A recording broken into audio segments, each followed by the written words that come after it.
왈덴스인들은 성경에 기초한 믿음을 가진 사람들이었습니다. 교황권의 세력이 강해질수록 그들에 의해서 일요일도 더욱 강조되었습니다. 한편 사도시대의 기독교를 고수하는 교회들은 가능한 한 오랫동안 예수 그리스도와 사도들이 신성시하던 그날을 고수해왔습니다. 왈덴스인들은 진정으로 성서적인 믿음을 소유한 사람들이었기 때문에 수세기에 걸쳐서 7번째 날인 안식일을 거룩한 휴식의 날로 준수하였습니다. 교황 그리고리우스 1세가 로마에서 안식일 준수자들에게 적대적인 교서를 내린 지 2세기가 흐른 후 북부 이탈리아의 프리울에서는 종교회의가 개최되었는데 이 회의의 내용을 통해서 우리는 당시에 이탈리아 반도에서 안식일이 얼마나 광범위하게 준수되고 있었는지를 알 수 있습니다. 프리울은 본래 롬바르드 왕국에 의해서 편제된 그 영토가 매우 넓은 새 공장령 중 하나였습니다. 이 회의는 모든 그리스도인들에게 주의 날을 준수할 것을 명령하는 중에 당시의 안식일이 매우 광범위하게 준수되고 있었음을 증언하고 있습니다. 유대인들이 준수하던 안식일, 곧 주일 중 마지막 날에 관해서는 모든 소장농까지도 이 날을 준수하고 있다. 약 100년이 흐른 후에 회심한 불가리아 사람들과 그들의 안식일 준수와 관련해서 로마 교회와 헬라 교회가 첨예하게 대립할 때 이 문제는 다시 논쟁의 대상이 되었습니다. 우리는 이 같은 사실을 불가리아 왕이 교황 니콜라스 1세에게 제기한 106가지 질문에 대한 그의 답변을 통해서 확인할 수 있습니다. 피터 알릭스는 왈덴스인들이 믿는 교리들을 논하고 있는 한 저술가에 대해 언급하면서 이렇게 기술하고 있습니다. 그는 모세의 율법이 문자 그대로 준수되어야만 한다는 것과 안식일과 할례와 다른 율법들이 준수되어야만 한다는 것이 그들의 견해라고 주장하고 있다. 하지만 그들이 할례를 행하였다고 하는 것은 잘못된 주장임이 여러 차례에 걸쳐서 증명되었습니다. 데이비드 베네딕트는 왈덴스인들의 한 분파로 알려진 파사기아파에 대해서 기술하면서 다음과 같이 말하고 있습니다. 그들이 할례를 행하였다고 하는 이야기는 그들의 대적들이 그들을 비방하기 위해 꾸며낸 이야기임이 분명하다. 그들이 제7일을 준수하였기 때문에 그들은 유대인들로 불렸는데 이는 당시의 안식일 준수자들을 조롱하는 호칭으로 종종 쓰이던 것이었다. 만일 그들이 유대인들이었다면 당연히 그들은 그들을 따르는 사람들에게 할례를 행하였을 것이다. 아마도 이것이 그들의 대적들의 논리였을 것이다. 하지만 그들이 이 같은 피 흘림의 의식을 행하였다는 것은 전혀 있을 법한 일이 아니다. 아담 블레어는 이렇게 말하고 있습니다. 우리가 가지고 있는 문서 중에는 그 같은 사람들이 십계명을 해석한 것도 있다. 보이어에 따르면 이 문서는 1120년에 작성된 것으로 추정된다. 이 문서는 그리스도인 윤리에 관한 개론을 포함하고 있다. 하나님에 대한 극상의 사랑이 강조되고 있으며 점성술이나 마법사를 의지하는 것은 정죄되고 있다. 형상이나 우상을 통해 하나님을 경배하는 것이 악행으로 지적되고 있다.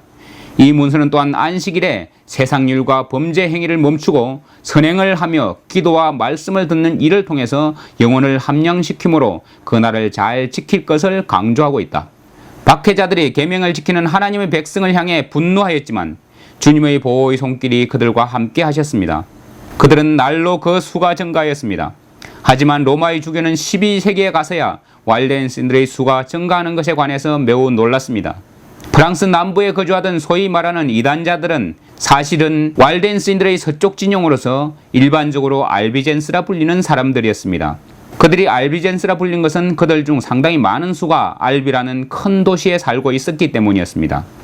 알비가 있던 그 지방은 법적으로는 프랑스의 일부가 아니었지만 프랑스 왕과 동맹은 맺고 있는 지역이었습니다. 교황권은 프랑스의 왕들과 동맹을 맺고 있었습니다. 1167년에 툴루즈 지방에서 이단들의 회의가 열렸는데 이 회의에 프랑스의 카타리파 신자들뿐 아니라 롬바르디와 이탈리아의 카타리파 신자들도 참석하였습니다. 폴리시안의 지도자이며 콘스탄티노플의 주교인 니세타스는 요청에 의해서 그 회의에 참석해서는 그 사회를 보았습니다. 아드니가 지적하고 있는 것처럼 그때까지도 폴리시아는 일요일이 아닌 토요일을 신성시하였습니다.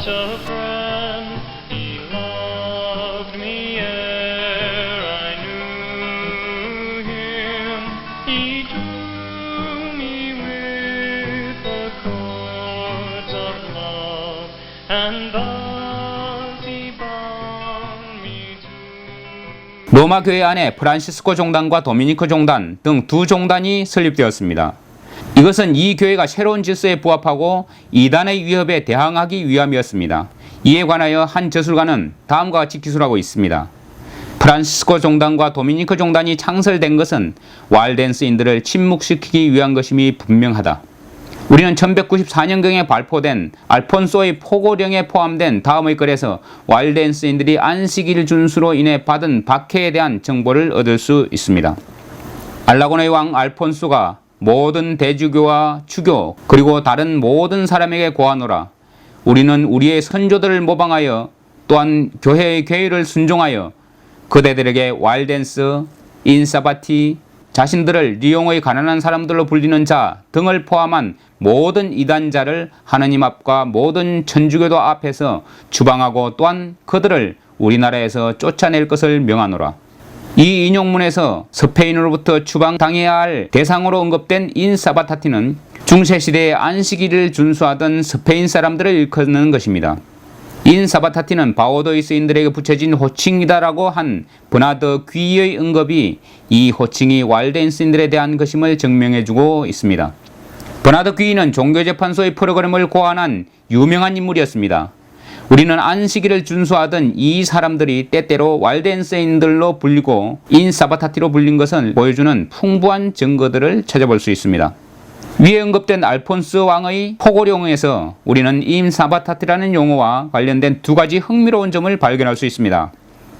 첫 번째는 스페인에 고토족의 성례전이 존재했다는 것입니다. 이것은 로마 교회의 성례전과는 매우 다른 것으로서 1088년까지는 그 모습이 보존되어 있었습니다. 미카엘 게데스는 다음 글에서 이 두 성례전이 서로 어떻게 연관되어 있는지를 보여주고 있습니다. 옛 고토족의 가톨릭 교회는 교황의 지상권에 대해서는 전혀 아는 바가 없었다. 따라서 교회는 화채설, 연옥, 천사들과 성인들에게 드리는 기도, 성상 숭배, 비밀 참회 등과 같은 교황권의 가르침들에 대해서도 거의 아는 바가 없었다. 현존하는 그 교회의 기록들이 이러한 사실을 증명하고 있다. 이 저자는 또한 같은 단락에서 옛 스페인의 고토족 교회가 가진 믿음은 옛 브리턴 교회가 가졌던 믿음과 같은 것이라고 말하고 있습니다. 브리턴 켈트 교회가 7번째 날을 넷째 계명의 안식일로 신성시한 것에 대한 증거들은 이전에 이미 여러 차례 살펴보았습니다. 인사바타티라는 용어 또한 제7일을 안식일로 준수한 것에 대한 하나의 증거가 됩니다. 두 번째로 흥미로운 점은 우리가 여기에서 특별히 언급할 만한 가치가 있는 것입니다. 아라곤의 왕 알폰소의 명령이 내려진 해는 1194년이었습니다. 이것은 우리에게 중세시대의 말기에도 와일덴스인들이 스페인에서 안식일을 지켰음을 보여줍니다. 이 명령이 발해진 것과 거의 같은 시기에 독일과 이탈리아와 프랑스에 있는 교황권의 저술가들이 사바타티 또는 인사바타티에 관하여 쓴 글을 통해서 우리는 당시에 이 사람들의 수가 매우 많았으며 또한 그들이 매우 광범위하게 퍼져 있었음을 짐작할 수 있습니다. 종교재판소의 기록에는 사바타티 또는 인사바타티라는 이단자들이 무수히 많이 언급되어 있습니다. 하지만 그들이 가졌던 신앙에 대한 설명은 거의 찾아볼 수가 없는데 로버트 로빈슨은 그 이유에 관해서 이렇게 기술하고 있습니다. 천주교도들은 그들의 회의에서 이단을 언급하는 것을 금기시하였는데 이는 누구라도 그 이단에 대해서 알고 싶어하는 생각을 갖지 않게 하기 위함이었다. 그들은 설교자들로 그들이 한 좋은 이야기들까지도 인용하지 못하게 하였는데 이는 사람들로 그 글을 쓴 사람들에게 호의적인 생각을 하지 못하도록 하기 위함이었다. 사바티, 사바타, 인사바타티 등과 같은 용어들은 7번째 날을 안식일로 준수하는 일과 연관된 용어들입니다. 역사학자 골데스트는 인사바타티라고 불리는 사람들에 관하여 그들이 인사바타티라고 불린 것은 할례를 받았기 때문이 아니라 유대교의 법을 따라 안식일을 지켰기 때문이다 라고 말하고 있습니다. 알폰소 왕이 인사바타티와 관련된 포고령을 내린 지 얼마 되지 않아서 스페인에서 한 열정적인 교황의 저술가가 나타났는데 후에는 그에게 상당한 악평이 쏟아졌습니다. 그는 투이의 루카스라는 인물로 일반적으로는 루카스 투텐시스로 알려진 사람입니다. 그의 저술들은 1260년경에 인사바타티가 스페인에서 그 세가 얼마나 강하고 또한 그 수가 얼마나 많았는지를 보여줍니다. 루카스는 종교개혁의 새벽별인 위클리프가 등장하기 75년 전에 죽었습니다. 다음은 그의 저술들을 매우 잘 요약해 놓은 글입니다. 그 이 저작을 읽는 수고를 통해서 그가 스페인의 성인 이시도로의 것들로 가정된 견해들을 얼마나 큰 애정을 갖고 길게 논하였는지, 그가 스페인 사람들의 그러한 열정이 폭발하여 천주교를 대적하는 자들에 대항하는 무기들로 쓰이지 않고 식어버린 것을 얼마나 애통해했는지, 또한 그가 이단들의 비밀 집회에 관하여 그들의 공개적인 논쟁들에 관하여 교구 교회들에 대한 그들의 모독 행위들에 관하여, 그리고 아르날드가 스페인에 도착한 것은 레온에서 이루어진 계약들에 관하여 얼마나 큰 비난을 퍼부었는지를 알게 되는 사람들은 루카스가 관심을 가졌던 것이 알비젠스나 다른 어떤 외부인들의 문제가 아닌 스페인 자체의 문제였음을 깨닫게 될 것이다.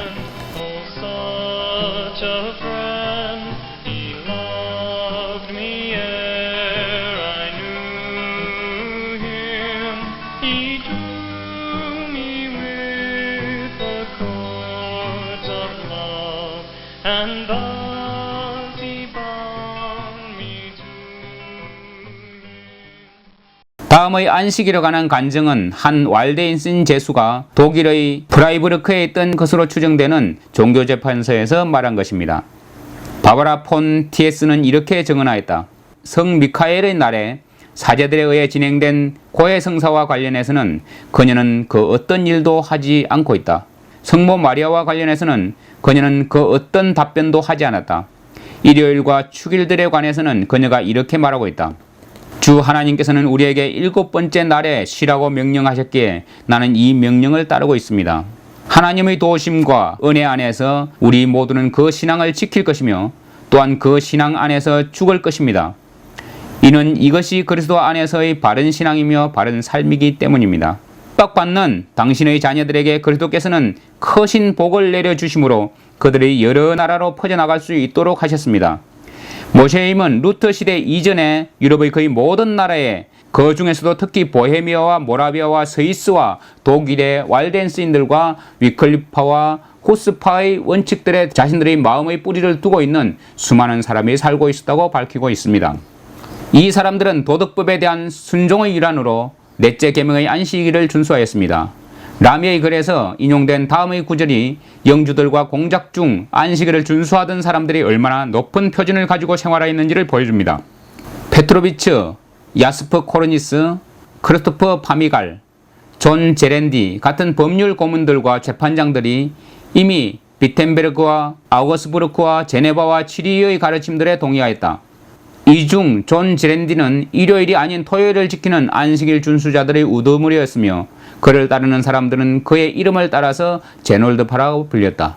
이 사람들을 포함한 많은 사람이 블란드레서의 견해들에 찬성을 표하였다. 우리는 사도시대로부터 종교개혁 시대와 그 이후까지 이어져 내려오는 조화로운 교리의 사슬들을 보여주는 수많은 증거들을 찾아볼 수 있습니다. 여기에는 이탈리아 북부에 살던 신자들과 알비젠스 그리고 위클리파와 호스파의 가르침들이 포함되고 있습니다. 로마 천주교의 저명한 역사학자인 안드레 파피는 프랑스어로 기록한 그의 책에서 루터의 가르침의 기원을 조사하며 비질란티우스와 요비니아누스에게로까지 거슬러 올라갔습니다. 그는 비질란티우스가 자신의 가르침들을 왈데스인들이라고 불리는 알비젠스에게 전수하였으며 그들은 그것을 다시 위클리파와 보헤미아에 있는 후스와 제롬을 따르는 사람들에게 전수하였다고 주장하고 있습니다. 구세주께서는 언제나 왈덴스인들이 선교사에게 매진하도록 그들을 북돋우셨습니다. 이러한 이유로 어떤 시기에는 그들이 몇몇 지역들에서 바사기니아파로 불리기도 하였습니다. 이에 관하여 퀼리는 왈덴시안 연구에 이렇게 기술하고 있습니다. 바사기움이라는 라틴어 단어에서 유래된 산길의 거주민들이라는 의미의 바사기 또는 바사기니는 옛 저술가들이 왈덴스인들에 관하여 쓰던 호칭 중에 하나다. 이 이름으로 불렸든지 아니면 다른 이름으로 불렸든지 상관없이 상당수의 왈덴스인들은 인류에게는 넷째 계명을 준수해야 하는 의무가 있었다고 믿었습니다. 그들에게 인사바티 혹은 인사바타티라는 의미심장한 호칭이 주어진 것은 이 같은 그들의 믿음 때문이었습니다. 토요일에 자신들의 일터로 나가던 농부들과 도시 사람들은 그날에 예배하기 위해 모이는 그리스도인 그룹들에게서 깊은 인상을 받은 나머지 그들을 인사바타티라 불렀습니다. 안식일이라는 용어는 일요일에는 거의 적용된 적이 없는 용어입니다. 로버트 콕스는 321년에 반포된 콘스탄티누스의 일요일 법령에 대해서 언급하면서 이렇게 기술하고 있습니다. 이 법령이 제정되기 전에 그리스도인들이 주일을 안식일로 준수했다는 증거는 그 어디에도 찾아볼 수 없다.